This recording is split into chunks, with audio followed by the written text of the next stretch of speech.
shielding effect, order of electron, shielding effect, order of electron of different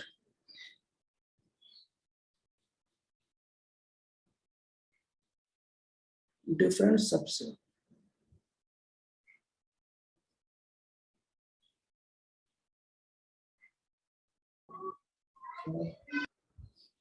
same cell,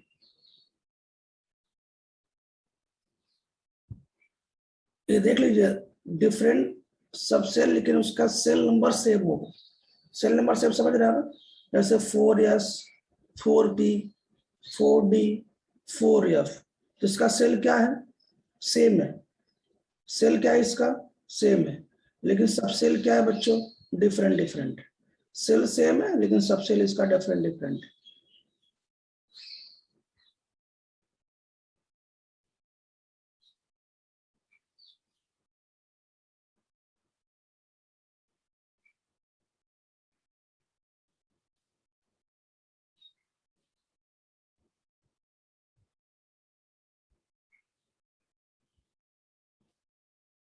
चलिए देखते हैं आगे।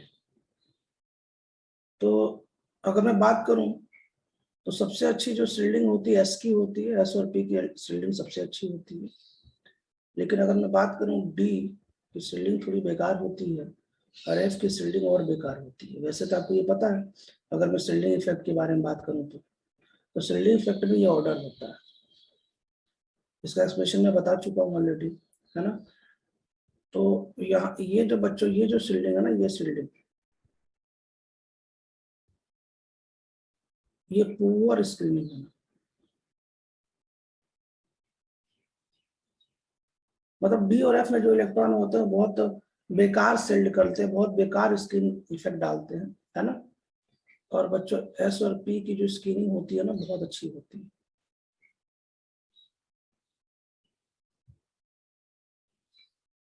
ये बात ध्यान रखिएगा, इसमें जो सेल है ना वो सेम सेल की बात कर रहा हूँ, मैंने इसमें सेल नहीं लिखा, इसका मतलब सब में सेल सेम है, ठीक है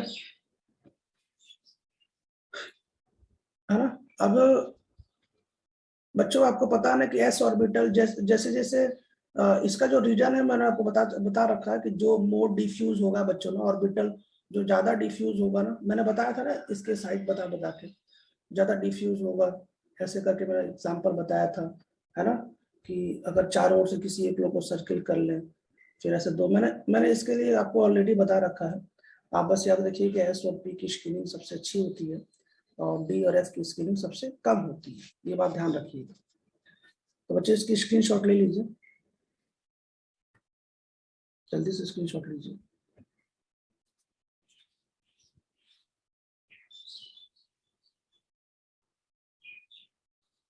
इसको हटा देते हैं, ठीक है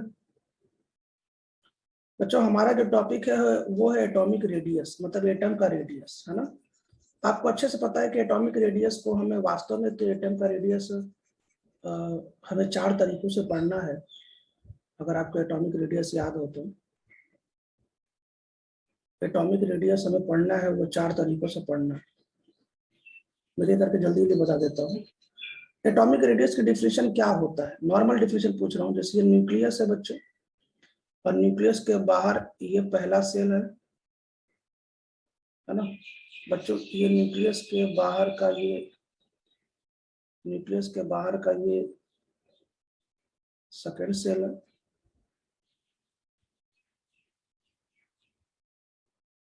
न्यूक्लियस के बाहर का ये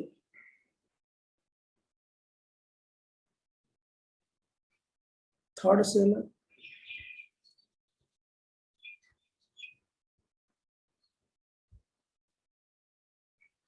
तो बच्चों न्यूक्लियस से सबसे आउटर मोस्ट शेल की जो डिस्टेंस होती है ना, उसी को रेडियस कहते हैं, उसी को आर कहते हैं, ये रेडियस, ठीक है। और ये जो होता है ना, ये होता है बच्चों, ये होता है आउटर मोस्ट शेल, ये आउटर मोस्ट शेल होता है। और इस आर को कहते हैं इस एटम का रेडियस, मतलब एटॉमिक रेडियस। मतलब ये नॉर्मल एक डिफिनेशन है, मतलब लेकिन वास्तव में आपको भी पता है कि किसी एटम की रेडियस ऐसे मेजर करना संभव नहीं है। थ्योरेटिकली मैं बातें कुछ लिखना चाहता हूँ, वैसे मैं बता चुका, लेकिन फिर भी सुनिए ध्यान से। अगर मैं बात करूं थ्योरेटिकली, तो बच्चों थ्योरेटिकली में बातें ये हैं कि आपको अच्छे से पता है कि एटम बहुत ज्यादा रिएक्टिव होता है। और अगर मैं बात करूं तो एटम, जैसे मान लो कि कोई एटम है हाइड्रोजन, ये आइसोलेटेड है, ठीक है, तो ये इतना ज्यादा रिएक्टिव होता नहीं, किसी न किसी से बॉन्ड बना ही लेता है, H2 रिएक्शन करके किसी न किसी कंपाउंड में कन्वर्ट हो जाता है। तो अगर हम ऐसा सोच रहे थे कि कोई आइसोलेटेड मतलब कोई अकेला एटम है, उसके न्यूक्लियस से सबसे आउटर मोस्ट शेल की डिस्टेंस निकाल लें और वो रेडियस हो जाएगा, तो बच्चों इस प्रकार का रेडियस निकालना पॉसिबल नहीं है। एक तो ये बात है ना। दूसरी चीज क्या है बच्चों की, जो एटम होता है ना, एटम वो बहुत ही छोटा होता है। आपको भी पता है एटम बहुत छोटा होता है, उसको हमने बहुत ही माइक्रोस्कोपिक पार्टिकल होता है, उसकी कैलकुलेशन हम मोल में करते हैं। तो बच्चों आप सोचो इतना छोटा, उसके बाद भी सेंटर से सबसे आउटर मोस्ट सेल की डिस्टेंस देखना कितना एक टफ काम है। दूसरी चीज बच्चों, एटम की जो बाउंड्री है वो फिक्स नहीं है। एटम की बाउंड्री फिक्स नहीं है, ठीक है, एटम की बाउंड्री फिक्स नहीं है। तो इसीलिए ना बच्चों, वास्तव में अगर आपको रेडियस निकालनी है ना, तो एटम की रेडियस बच्चों कंबाइंड फॉर्म में निकालते हैं। कंबाइंड मतलब दो एटम को पहले आपस में मिला देते हैं, फिर दोनों सेंटर को मिलाने के बाद उसका हाफ कर देते हैं, तो ऐसे एटम की रेडियस निकाला जाता है। ये ऑलरेडी मैंने आपको आपकी क्लास में समझा दिया। पहले मैं इस बात को लिख दूं कि थ्योरेटिकली जरा ध्यान सुनिएगा। थ्योरेटिकली आपको अच्छे से पता है कि एटम बहुत स्मॉल, एटम बहुत ज्यादा रिएक्टिव होता है। एटम इज टू रिएक्टिव कब? जब ये आइसोलेटेड, जब ये अकेला पाया जाता है। आपको पता ना अकेला एटम बहुत ज्यादा रिएक्टिव होता है, तो हम कंबाइन करके मॉलिक्यूल फॉर्म में कन्वर्ट हो जाता है। एटम इज टू रिएक्टिव, है ना, to be found in, to be found in isolated state. मतलब जब ये आइसोलेटेड, मतलब जब ये अकेला पाया जाता है बच्चों ना, तब ये सबसे ज्यादा ना रिएक्टिव होता है। पहली चीज ध्यान सुनिए, मैं आपको क्या बताना चाहता हूँ। जैसे मैं आपको ये बताना चाहता हूँ, जैसे मान लीजिए कि आपके पास हाइड्रोजन एटम, और आप सोच रहे हैं मैं न्यूक्लियस बना लूं और सबसे आउटर मोस्ट शेल बना के इसमें रेडियस ऐसे निकाल लूं। लेकिन बच्चों कोई भी आइसोलेटेड एटम इतना ज्यादा रिएक्टिव होता है ना कि वो आइसोलेटेड एटम के फॉर्म में वो एग्जिस्ट कर ही नहीं सकता। वो तुरंत का तुरंत कंबाइन हो जाएगा, H2 हो जाएगा, HCl हो जाएगा, मतलब कंबाइंड फॉर्म में ही पाया जाता है। पहली चीज, अगर मैं थ्योरेटिकली बात करूं, देखो फिर शुरू हो गया। थ्योरेटिकली वास्तव में एटम की जो रेडियस है ना, वो हम तब निकालते हैं जब वो बॉन्डेड स्टेट में, बॉन्डेड मतलब जब एक एटम दूसरे एटम से जुड़ेगा ना, तभी हम उसका कैलकुलेशन कर पाएंगे। क्यों? क्योंकि एक तो एटम बहुत ज्यादा रिएक्टिव होता है, एटम बहुत स्मॉल होता है, एटम की बाउंड्री फिक्स नहीं होती है, एटम इतना छोटा होता है कि आप उसका सेंटर से आउटर मोस्ट की रेडियस नहीं निकाल सकते। तो एटम की रेडियस निकालने का तरीका ये है कि वो जब कोई भी बॉन्डेड होता है ना, किसी से बॉन्ड बनाता है, तब जाके दोनों की न्यूक्लियस के सेंटर को मिला के ना उसका हाफ करके एटम की रेडियस निकाला जाता है। मैं इस बात को लिख देता हूं कि एटम का रेडियस,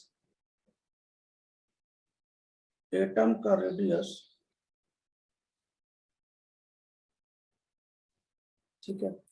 दूसरी चीज क्या बच्चों, क्या देखो कि हम जो एटम की रेडियस निकालना चाहते हैं ना, हम जो एटम की रेडियस निकालना चाहते हैं, एटम की रेडियस, वास्तव में एटम की रेडियस प्रैक्टिकली ऐसे पॉसिबल नहीं है कि आप किसी एटम की रेडियस निकाल लें।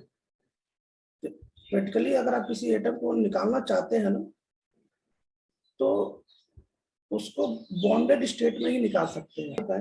एटम के रेडियस निकालने का तरीका है कि आप बॉन्डेड स्टेट में निकाल पाएंगे।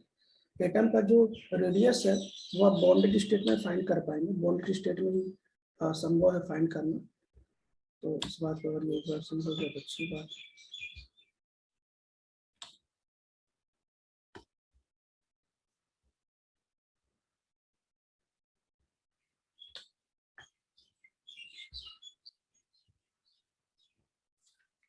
ठीक है, देखते हैं। तो प्रैक्टिकली बच्चों इसका इसका निकालने का तरीका है, बार बार ध्यान इधर चला जा रहा है। ठीक है। तो बच्चों प्रैक्टिकली अगर हमें निकालना है तो बॉन्डेड स्टेट में ऑफ द एटम का बॉन्डेड स्टेट में, एटम के बॉन्डेड स्टेट में हम लोग एटॉमिक रेडियस कैलकुलेट कर सकते हैं। एटॉमिक रेडियस कैलकुलेट करने का तरीका क्या है, कैसे आप देखो, मैं बता रहा हूँ कि थ्योरेटिकली तो ये है कि हम सेंटर से बाहर निकालें, लेकिन ऐसा संभव नहीं है। प्रैक्टिकली कैसे निकाला जाता है वो देख लीजिए, मैं आपको लिख देता हूँ। प्रैक्टिकली निकालने का तरीका ये है कि जैसे मान लीजिए कि एक एटम आपका ये रहा, तो दूसरा एटम ये रहा, दोनों एटम बॉन्डेड हो गए। मान लो मैंने इसको ये बोल दिया, इसको भी ये बोल दिया, ठीक है। इसका न्यूक्लियस ये रहा, इसका न्यूक्लियस ये रहा। अब इस न्यूक्लियस का डिस्टेंस निकालो, इस न्यूक्लियस का डिस्टेंस ये रहा डी। डी डी क्या भैया, डी है inter nuclear distance. Inter nuclear distance, inter nuclear distance मतलब I and D, inter nuclear distance D है। तो जब निकालोगे तो क्या होगा, तो कैसे निकालते हैं, मान लो मैं रेडियस निकालना चाहता हूँ, तो इंटर न्यूक्लियर डिस्टेंस किसके बीच में, एटम ए और एटम ए के बीच में, और उसकी डिवाइड बाई 2, यही हमारा रेडियस होता है। तो वास्तव में बच्चों प्रैक्टिकली तो अगर आप किसी भी एटम का रेडियस निकालना चाहते हैं तो वो कंबाइंड फॉर्म में ही निकाल सकते हैं। दोनों एटम कंबाइन करेगा, दोनों का न्यूक्लियस लो, न्यूक्लियस का हाफ कर दो, तो बच्चों इसी से एटॉमिक रेडियस निकाला जाता है। आप इसकी स्क्रीनशॉट लीजिए जल्दी से।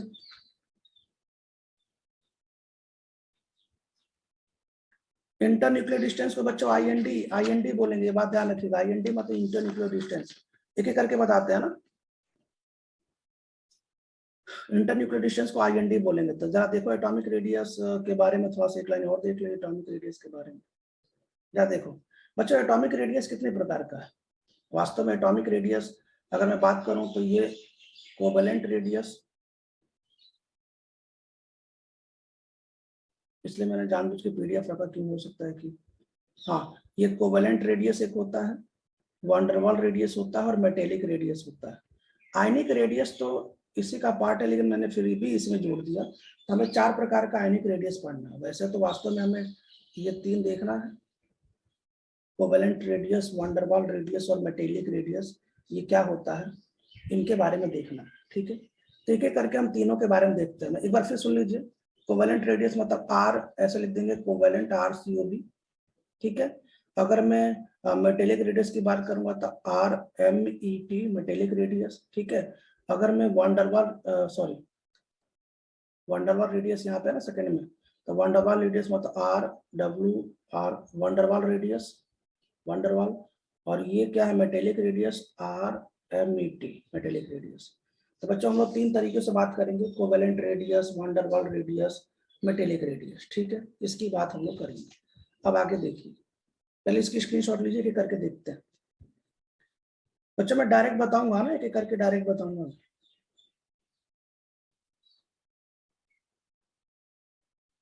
तो मैं आपको एक एक करके तीनों एक साथ बता देता हूँ, ठीक है। अच्छा तो हम लोग वही चल एक करके बच्चों देखते हैं। तो ज्यादा ध्यान सुनिएगा।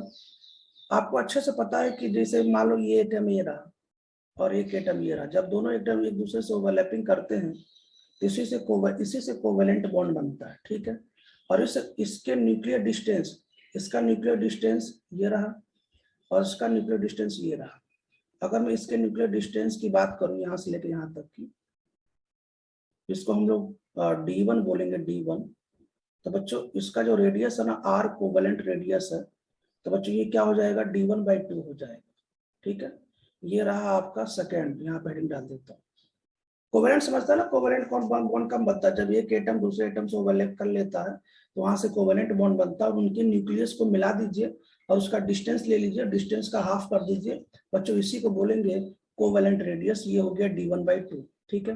बच्चों हम दूसरी बात करते हैं, हम फोर्थ वाला बात करते हैं, मेटेलिक रेडियस। आपको अच्छे से पता ना कि 2 मेटल एक दूसरे को टच करते हुए रख सकते हैं, हमने सॉलिड स्टेट में पढ़ा। तो बच्चों मेटेलिक रेडियस क्या है, एक मेटल ये रहा और एक मेटल ये रहा, एकदम बिल्कुल टच करके रख सकते हैं।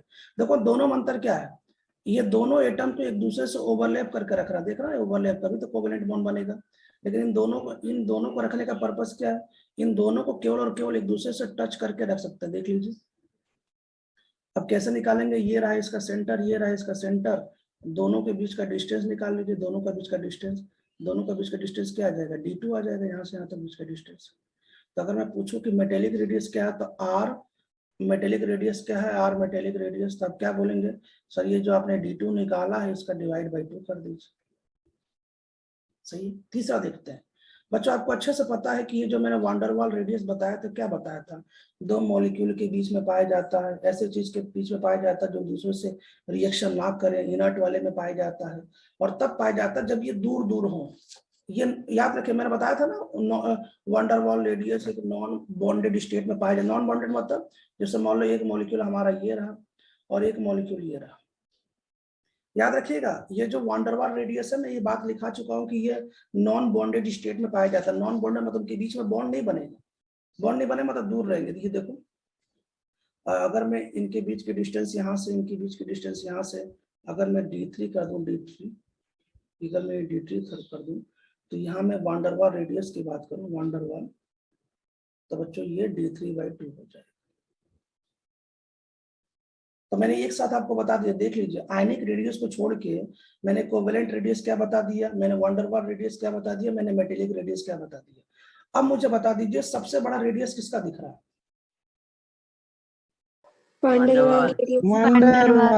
वांडरवाल रेडियस सबसे ज्यादा, उसके बाद मेटेलिक रेडियस, सबसे छोटा किसका रेडियस है, कोवेलेंट। ठीक है ना, सबसे ज्यादा वांडरवाल रेडियस है, फिर मेटेलिक रेडियस है और फिर कोवेलेंट रेडियस है। बच्चों वांडरवाल रेडियस आपको पता है इनर्ट गैस में पाया जाता है, तो आप इसकी एक स्क्रीनशॉट ले लीजिए जल्दी से, फास्ट।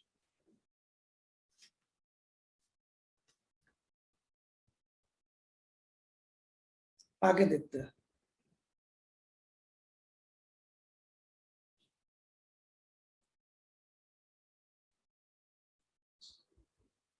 मैं पहले स्क्रीन शेयर करके वो जो कुछ जो और कुछ पढ़े हैं बता दूंगा। देखो इसकी जीवित है कि नहीं, कभी भी लिख रहा है अपने मन से, इसको हटा देते हैं बच्चों।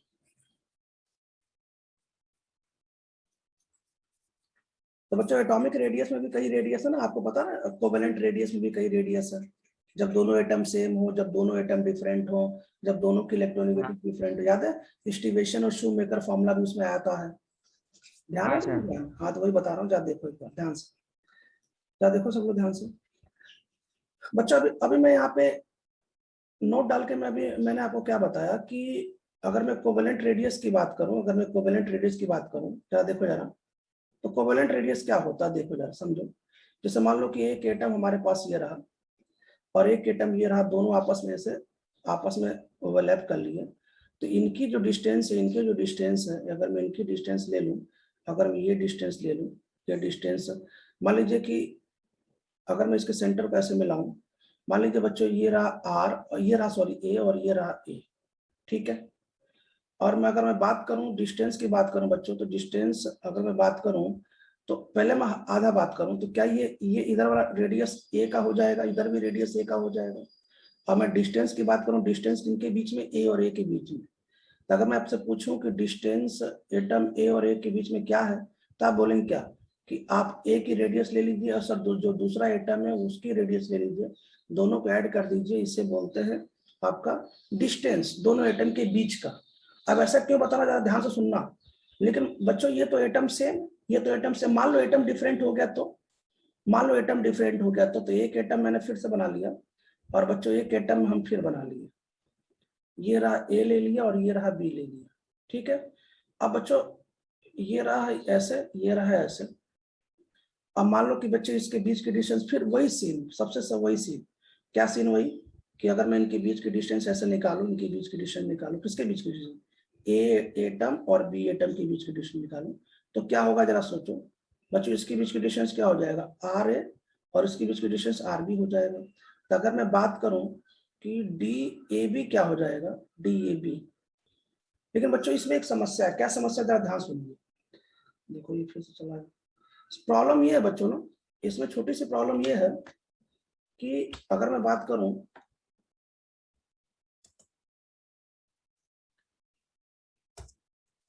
हाँ, तो अगर मैं बात करूं इसमें छोटी सी प्रॉब्लम ये है कि बच्चों अगर मान लीजिए हमारे पास दो एटम है, सोचिए अगर हमारे पास दो एटम है बच्चों, तो दो एटम ए और बी हैं, तो दोनों की इलेक्ट्रोनेगेटिव भी अलग अलग होगी।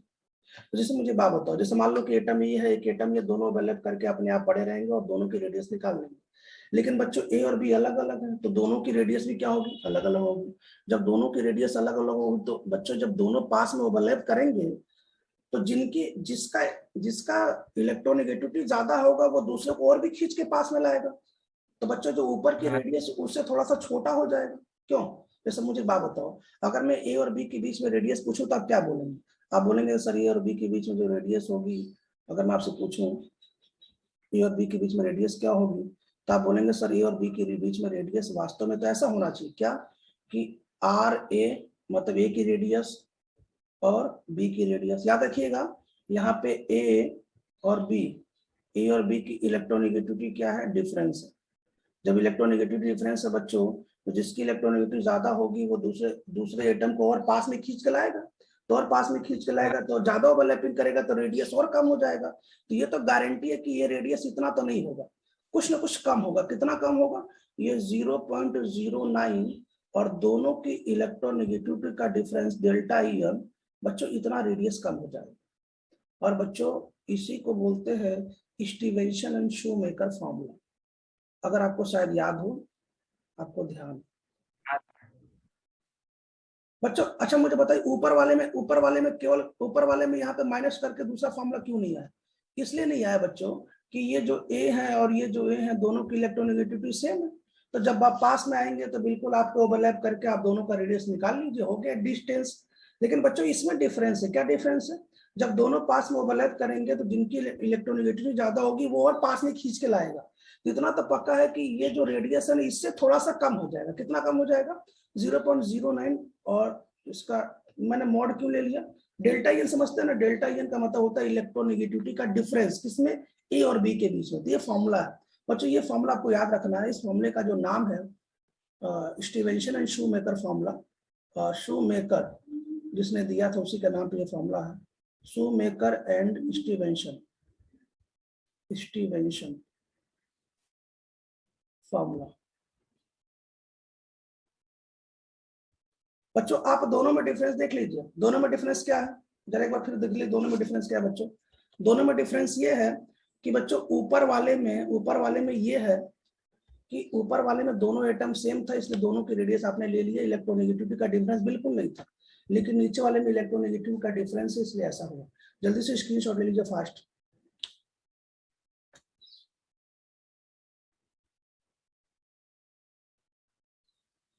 आपने स्क्रीनशॉट ले लिया? ठीक, हाँ सर। आगे देखते हैं। अब बच्चों एटॉमिक रेडियस के बारे में थोड़ा सा कहानी आगे बढ़ाते हैं, जरा ध्यान सुनिए, मैं एक साथ आपको स्क्रीन शेयर कर रहा हूँ। वैसे तो एटॉमिक रेडियस हमको आयनिक से लेकर सब पढ़ना है, लेकिन थोड़ा सा मैं एटॉमिक रेडियस एक साथ आपको दिखा देना चाहता हूँ। जा देखिए, अब पहले मैं एटॉमिक रेडियस की बात करूँ, एटॉमिक रेडियस के बारे में बात करूँ। आपको अच्छे से पता है कि अगर मैं पीरियड की बात करता, पीरियड में तो समझ रहे हैं ना, लेफ्ट टू राइट की बात करता हूँ। लेफ्ट टू राइट में एटॉमिक रेडियस क्या होता है? डिक्रीज होता है। सबको पता है ना, लेफ्ट टू राइट जाते हैं तो एटॉमिक रेडियस क्या होता है? डिक्रीज होता है। ठीक है, अगर मैं ग्रुप की बात करता हूं तो टॉप टू बॉटम जाते हैं तो ये ग्रुप मतलब समझ रहे हैं ना, टॉप टू बॉटम की बात करते हैं तो ये इंक्रीज करता है, ये सबको पता है। अब इसका रीजन क्या है, रीजन जरा समझ लीजिए।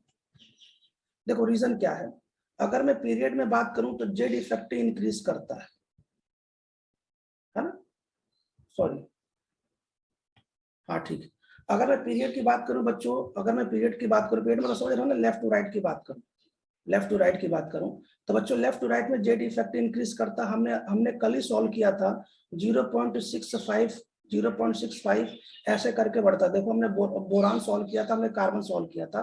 तो बच्चों हम जब लेफ्ट टू राइट जा रहे थे तो आप देख रहे थे कि लेफ्ट टू राइट जाने पर जेड इफेक्टिव बढ़ता है, सही है। जब लेफ्ट टू राइट जाने पर जेड इफेक्टिव बढ़ेगा, जेड इफेक्टिव बढ़ने का मतलब समझ लीजिए, जैसे जैसे बच्चों जेड इफेक्टिव बढ़ेगा तो जेड इफेक्टिव बढ़ने से क्या होगा, आप सोचिए, जेड इफेक्टिव बढ़ने से क्या होगा, जेड इफेक्टिव बढ़ेगा, इसका मतलब न्यूक्लियस क्या करेगा, आउटर इलेक्ट्रॉन को खींचेगा, और जैसे न्यूक्लियर आउटर इलेक्ट्रॉन को खींचेगा, रेडियस क्या हो जाएगा, कम हो जाएगा। ठीक है, अच्छा अब मैं ग्रुप की बात करूं बच्चों, अभी मैंने लिखाया था सेकेंड पीरियड और थर्ड पीरियड में 0.90 करीब ऑलमोस्ट जेड इफेक्टिव बढ़ता है, उसके बाद ऑलमोस्ट कांस्टेंट हो जाता है।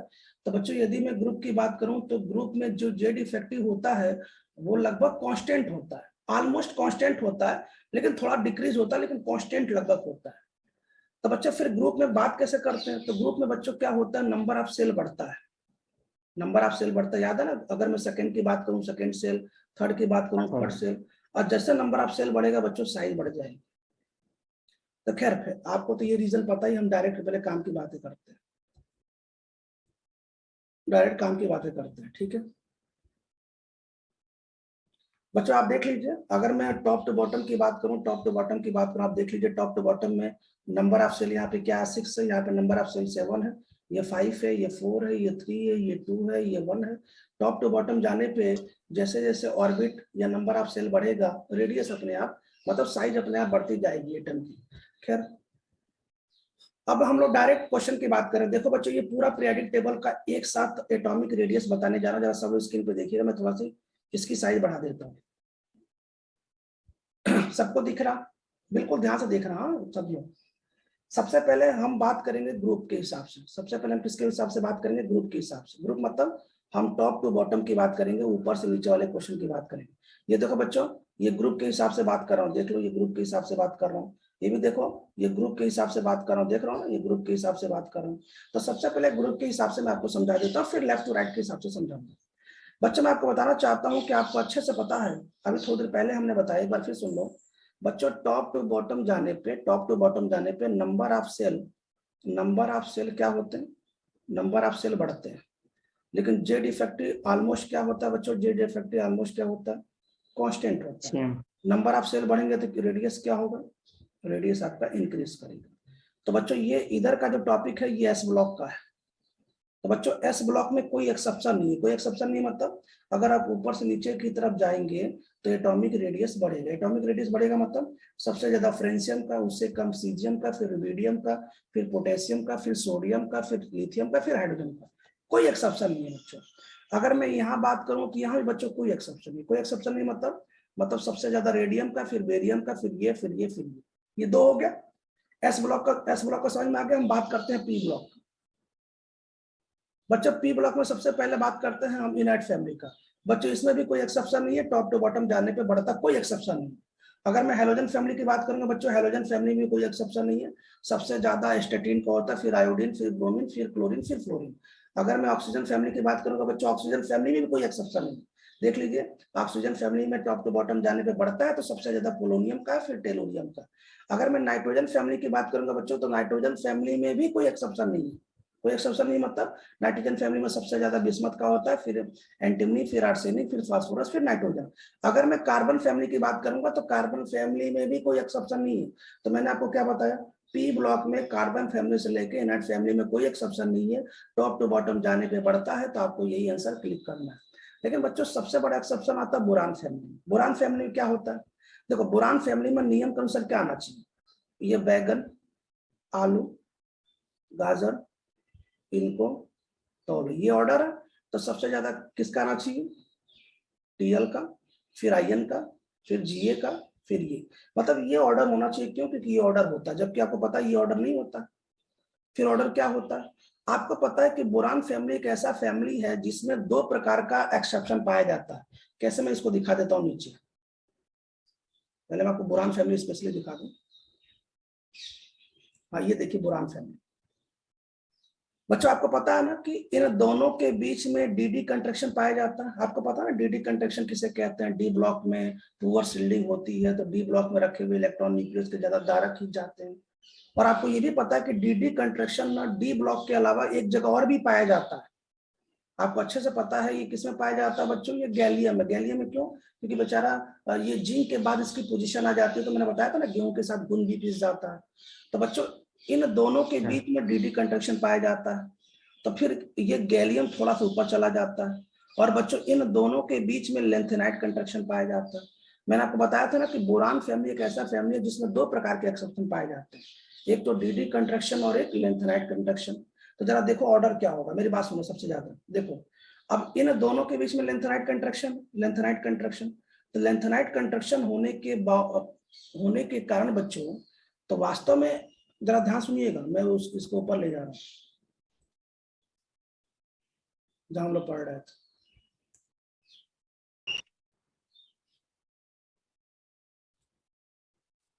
ऊपर भी नहीं चल रहा।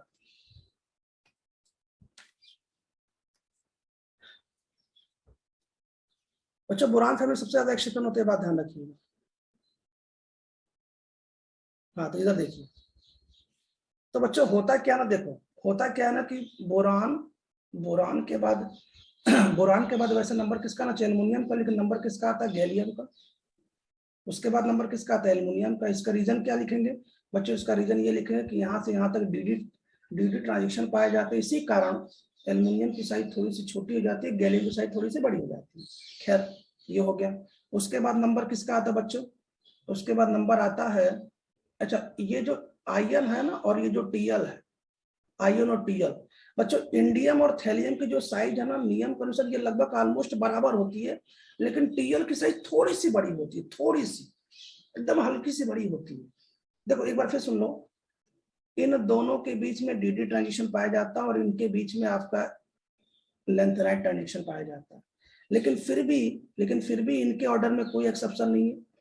लेकिन इंडियम और थैलियम की जो साइज में उसमें केवल और केवल 3 एंगस्ट्रॉन के आसपास का डिफरेंस है, ऑलमोस्ट इनकी साइज बड़ी होती है, लेकिन अगर कोई भी पूछे कि कौन सी बड़ी है तो हम थैलियम को ही रिपोर्ट करेंगे। तो बच्चों पी ब्लॉक में बोरान फैमिली हमें ध्यान देना है, ठीक है ना। और कहाँ ध्यान देना है, यहाँ ध्यान देना है, यहाँ डीडी ट्रांजिशन है और यहाँ पे आपका लेंथेनाइट ट्रांजिशन है, लेकिन यहाँ का ऑर्डर तो सही है, कोई दिक्कत नहीं है, थैलियम का ज्यादा ही होता है, लेकिन बच्चों ये ध्यान देना है, ये बात ध्यान देखिए, ठीक है। तो मैंने आपको एस और पी ब्लॉक दोनों बता दिया, अब मैं बात कर रहा हूँ डी ब्लॉक की। तो बच्चों जरा आप याद करो, मैंने डी ब्लॉक में एक बातें बताई थी, मैं नीचे लिख देता हूँ, डी ब्लॉक नीचे दिखा देता हूँ। डी ब्लॉक में मैंने आपको एक इंपॉर्टेंट बात बताई थी, क्या बताई थी देखो, डी ब्लॉक में ये स्कैंडियम वाले में कोई एक्सेप्शन नहीं है, सब टॉप टू बॉटम जाने पे बढ़ता है, सबसे ज्यादा इसका होता है, फिर इसका, फिर इसका, फिर उसका, कोई एक्सेप्शन नहीं है। लेकिन बच्चों आप याद करो, ये जो स्कैंडियम वाला फैमिली है ये सबसे छोटा तो है, लेकिन ये दोनों फैमिली का ना सेम होता है। याद करो मैंने बताया था, एक बार फिर देखो, ये कौन सा है, ये सेकेंड पीरियड का है, ये थर्ड पीरियड का है, ये फोर्थ पीरियड का है और ये फिफ्थ पीरियड का है। याद है मैंने बताया था डी ब्लॉक में फिफ्थ पीरियड और डी ब्लॉक में सिक्स पीरियड, दोनों की रेडियस क्या होती है, ऑलमोस्ट सेम होती है। क्यों सेम होती है, क्योंकि बच्चों इसमें पाया जाता है लेंथेनाइट कंट्रैक्शन, तो लेंथेनाइट कंट्रैक्शन का इसकी साइज छोटी हो जाती है, और इतनी छोटी हो जाती है ना कि ऊपर वाले अपने जो भी एलिमेंट है उनके बराबर हो जाती है। तो बच्चों डी ब्लॉक में ये बातें याद रखनी, क्या याद रखनी है, ये जो सबसे ऊपर वाला जो है ना, ये सबसे ऊपर वाला जो 3D सीरीज है, ये सबसे 3D सीरीज ये सबसे छोटा होता है, 3D सीरीज सबसे छोटा होता है। लेकिन बच्चों ये जो सीरीज है, ये सीरीज, ये ऊपर वाली सीरीज, ये 3D सीरीज है। 3D सीरीज क्यों, क्योंकि उसके लास्ट इलेक्ट्रॉन 3D में आते हैं।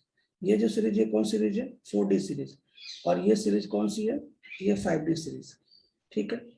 लेकिन बच्चों 3D सीरीज तो सबसे छोटा है, सही बात है, क्योंकि टॉप टू बॉटम जाने पे बढ़ता थी, सबसे छोटा होगा। लेकिन बच्चों ये जो नियम के अनुसार 4D उससे छोटा होना चाहिए और 5D सबसे बड़ा होना चाहिए। लेकिन बच्चों चूंकि इसमें ये जो 5D सीरीज है, इसमें आपको लेंथेनाइट कंडक्शन पाया जाता है, तो लेंथेनाइट कंडक्शन पाए जाने के कारण बच्चों जो 4D और जो 5D होते हैं ना, उनकी साइज ना ऑलमोस्ट बराबर हो जाती है, बराबर हो जाती है। बात समझ में आ रहा। तो लेकिन देखो स्कैंडियम ऐसा नहीं होता, अगर हमसे कोई पूछे स्कैंडियम क्या होता, तो भाई टॉप टू बॉटम जाने पे बढ़ता है, तो स्कैंडियम सबसे छोटा, फिर ये वाई, उसके बाद इट्रियम, फिर लेंथेनम, फिर ये सी, इसमें इफेक्ट नहीं पाया जाता। लेकिन अगर हमसे कोई पूछे कि टाइटेनियम और फैमिलीन क्या होता, तो हम क्या बोलेंगे, टी जरा हाफ, मतलब चाय जरा हाफ देना, टी जरा हाफ, तो टी तो सबसे छोटा, लेकिन ये दोनों ऑलमोस्ट बराबर हो जाएंगे। हमसे कोई पूछेगा जिंक वाले फैमिली में बताओ, तो क्या होगा, जिंदा की सीडी होगी, मैंने याद करा दिया। तो जेडन तो सबसे छोटा होगा, लेकिन ये दोनों बराबर लिख देंगे। कोई हमसे पूछे भी इसके बारे में बताओ, इसे बोलते हैं कॉइनेज मेटल, मुद्रा धातु बोलते हैं, तो कॉपर सबसे छोटा हो जाएगा, लेकिन सिल्वर और गोल्ड दोनों बराबर हो जाएंगे। देख रहा हो ना। अच्छा। बच्चों ध्यान से सुनना, ये जेई में भी आया था, सिल्वर और गोल्ड की एटॉमिक रेडियस बच्चों बराबर होते हैं। बात समझ में आ रही नहीं समझ में आ रही? अगर हमसे कोई पूछे आयरन वाले फैमिली में बताओ, तो बच्चों Fe सबसे छोटा हो जाएगा, लेकिन रूथेनियम और ऑस्मियम ये दोनों बराबर होते हैं बच्चों। अगर हमसे कोई पूछे क्रोमियम वाला बताओ, तो क्रोमियम सबसे छोटा तो होगा ही, क्योंकि टॉप टू बॉटम जाने पर बढ़ता था सबसे पहले ये सबसे छोटा, लेकिन उसके बाद मोलिबेडनम बच्चों, और मोलिबेडनम और टंगस्टन दोनों बराबर हो जाएंगे। तो मैं आपको ये बताना चाहता हूँ बच्चों, डी ब्लॉक में थोड़ा सा, मैं डी ब्लॉक इसके नीचे में एक बार फिर देख लूं है कि नहीं कहीं। मैं आपको डी ब्लॉक में ये बताना चाहता हूँ बच्चों, जरा एक बार फिर देखिए।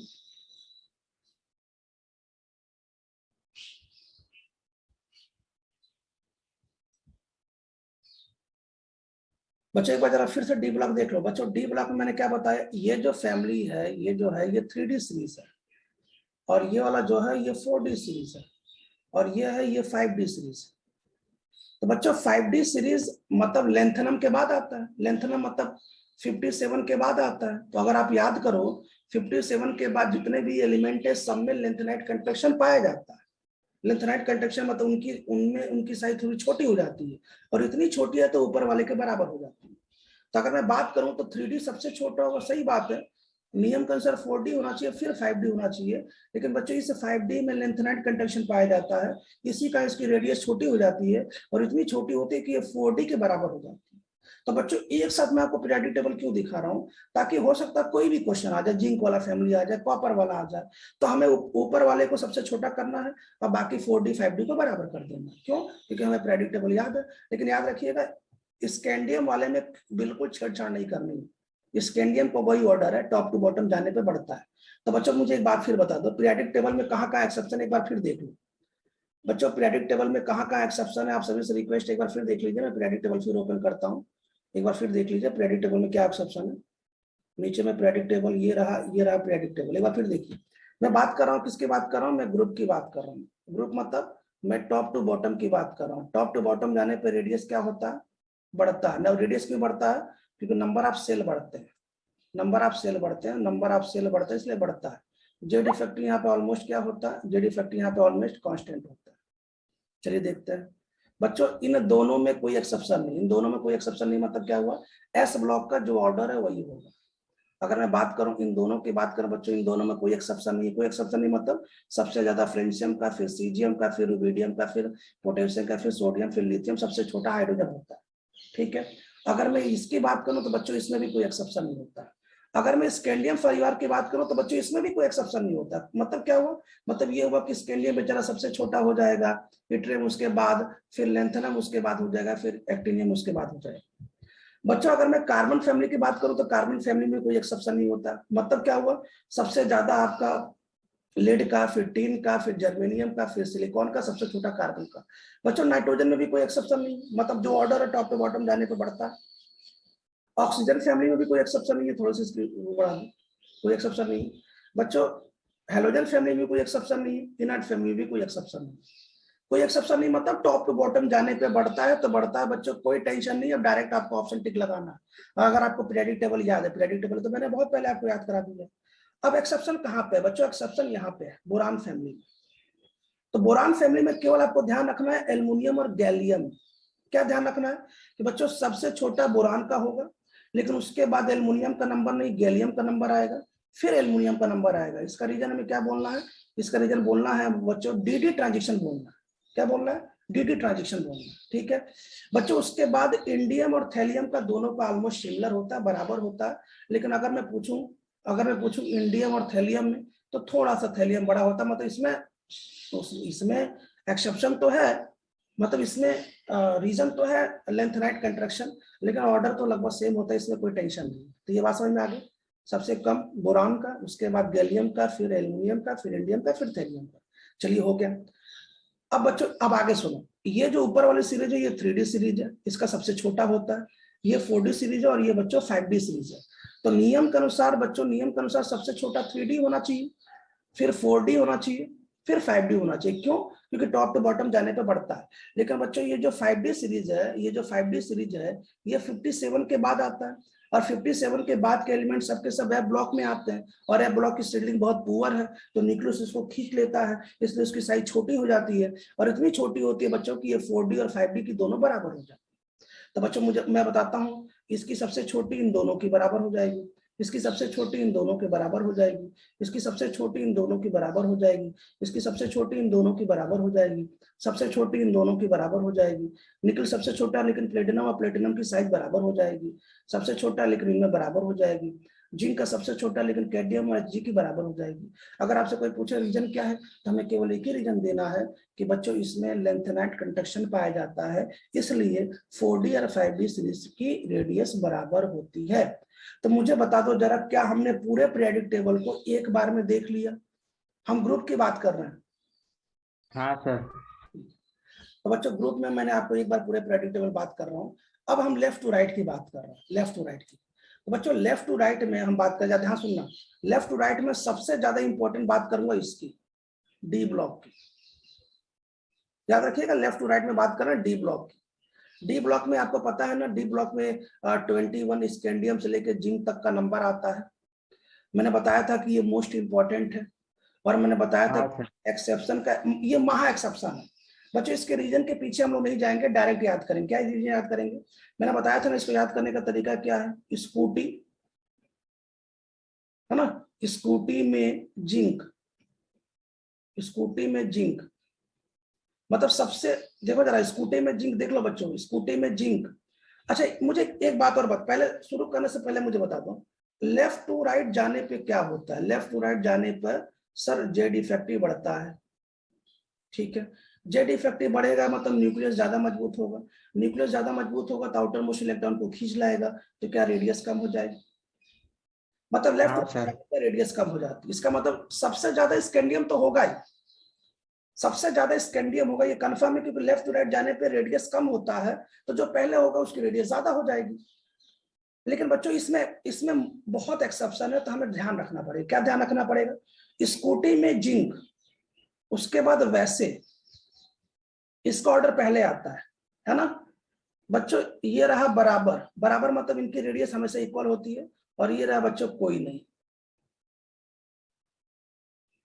तब मुझे बता दो, ध्यान से सुनना, कैसे इसको याद करेंगे? तो कैसे याद, सुनो पहले याद करेंगे स्कूटी, ये रहा स्कूटी, स्कूटी मतलब सबसे ज्यादा स्कैंडियम का, फिर टाइटेनियम का। स्कूटी में जिंक, आप बच्चों देखो जिंक का नंबर सबसे लास्ट में आता है, लेकिन देखो यहाँ पे जिंक थर्ड नंबर पे आ रहा है, एक्सेप्शन है ना। उस स्कूटी में जिंक, वैसे देखो वेनेडियम का नंबर बच्चों फोर्थ में आ रहा है, 4 हो गया। कोई नहीं, कोई नहीं सबसे लास्ट में लिखना, सबसे बेकार निकल होता है, निकल की रेडियस सबसे छोटी होती है। तो बच्चों मुझे एक बात बताओ, 1 2 3 4, 4 तो ये हो गए, और 5 और 6 ये हो गए। तो बच्चों जो बीच में बच रहा है ना, कितने बच रहे हैं? 4 बच रहे हैं, 4 बीच में रख दो भाई। टोटल 10 होते हैं ना, टोटल 10 3D सीरीज में। मैं ये क्या लिख रहा हूं, मैं ये 3D सीरीज है बच्चों, 3D सीरीज में टोटल 10 है। तो देखो स्कूटी में जिंक मैंने 4 इधर लिख दिया, कोई नहीं इधर लिख दिया, तो बीच में जो बच गए सबके सब बराबर है। क्या क्या बच गया भैया? सर क्रोमियम बच गया, सर Mn बच गया, सर Fe बच गया, सर कॉपर बच गया। याद रखिए बच्चों इनकी रेडियस बराबर होती है। अच्छा अगर हमसे कोई पूछे कॉपर और कोबाल्ट में किसकी ज्यादा होती है, तो हमें केवल एक ही आंसर देना है कि कॉपर की ज्यादा होती है। बच्चों ये ऑर्डर हमें याद रखना है। क्या याद रखना है? स्कूटी में जिंक, वैसे बराबर कोई नहीं। सबसे इंपॉर्टेंट है बच्चों ये डी ब्लॉक का है, डी ब्लॉक में सबसे इंपॉर्टेंट कौन सा है? 3D सीरीज है। और ये ऑर्डर आपको याद रखना, पेपर के लिए मोस्ट इंपॉर्टेंट है। मुझे उम्मीद है कि ये ऑर्डर आपको समझ में आ गया होगा। देख लीजिए कोई ऑर्डर में दिक्कत हो तो, ठीक है। लेफ्ट टू राइट में मैंने एक एग्जांपल समझा दिया, दूसरा एग्जांपल समझाने जा रहा हूँ, इसको हटा रहा हूँ, इसकी स्क्रीनशॉट ले लेना। आगे देखते हैं बच्चों।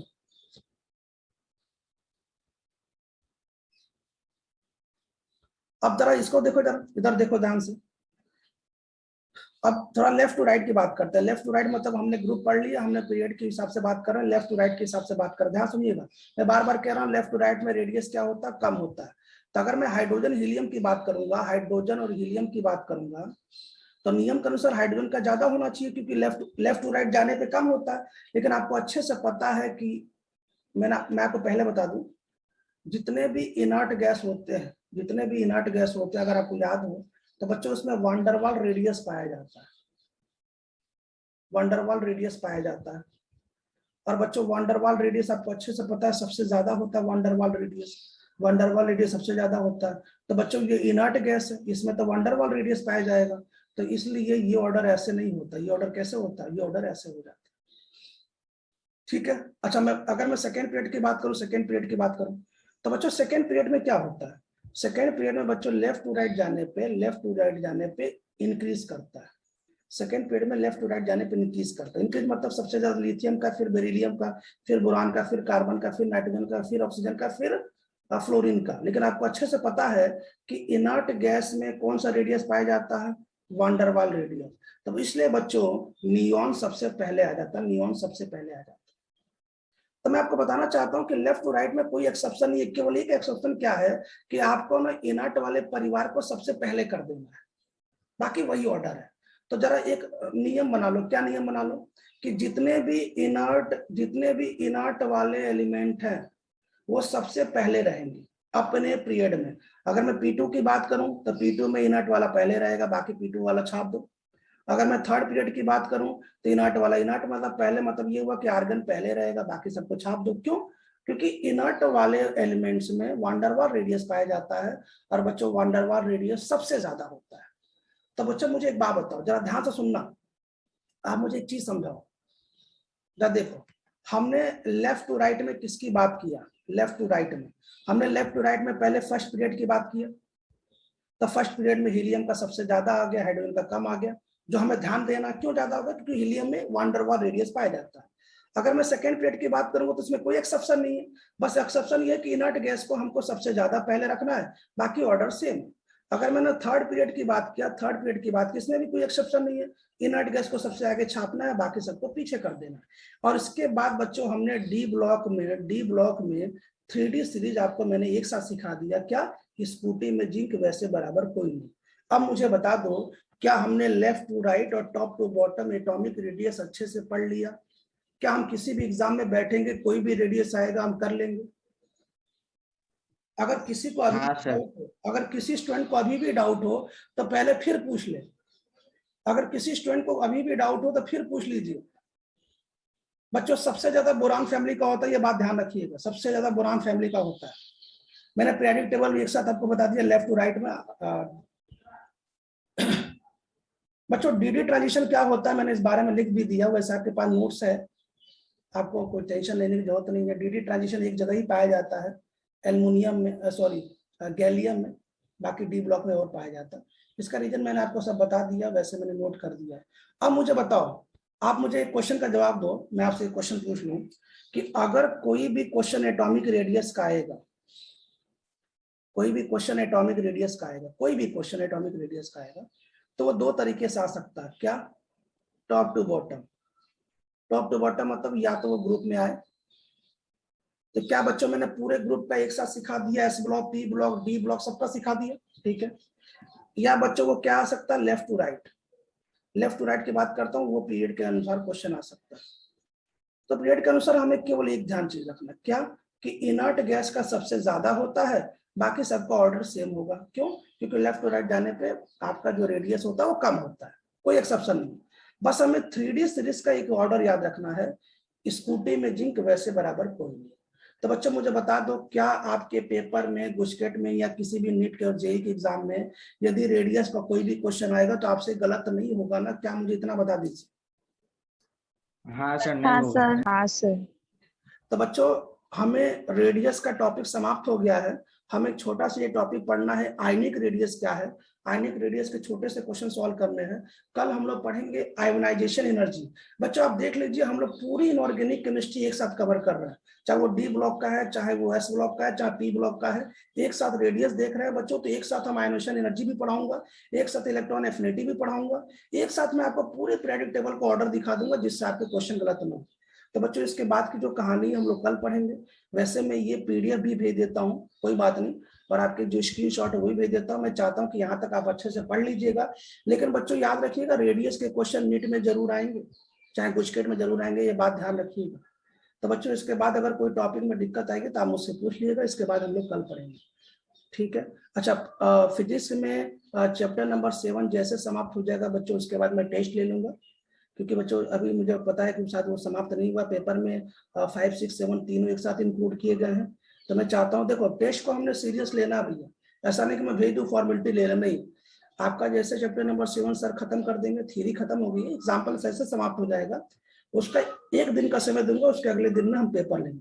बच्चों फ्राइडे के दिन पेपर, ये बात ध्यान रखिएगा, फ्राइडे के दिन पेपर मेरा भी है और बायो सर का भी है, फुल सिलेबस है, हमें चिंता नहीं करनी है। एक बात और सुन लीजिए, जो भी हमने टॉपिक पढ़ा है पॉलीमर बायोमोलिक्यूल, जो भी हमने कुछ दिन पहले समाप्त किया बच्चों, और आप में से कुछ बच्चे एब्सेंट थे, मैंने बहुत अच्छे से पॉलीमर बायोमोलिक्यूल एक्सप्लेन किया है, या जो भी टॉपिक एक्सप्लेन किया मैं धीरे धीरे करके उसको अपलोड भी कर दूंगा। तो जब आप एग्जाम देंगे और कोई समस्या आएगी तो आप वहां से रिविजन कर लेंगे, फिर भी समस्या आएगी तो मैं पेपर डिस्कस जरूर करूंगा, आप चिंता ना करें। तो बच्चों सभी को गुड इवनिंग, इसके बाद हम लोग मिलते हैं कल, यहाँ तक रिविजन कर लीजिएगा, मैं अभी पीडीएफ भेजता हूँ, नोट्स देख लीजिएगा एक साथ रेडी टेबल।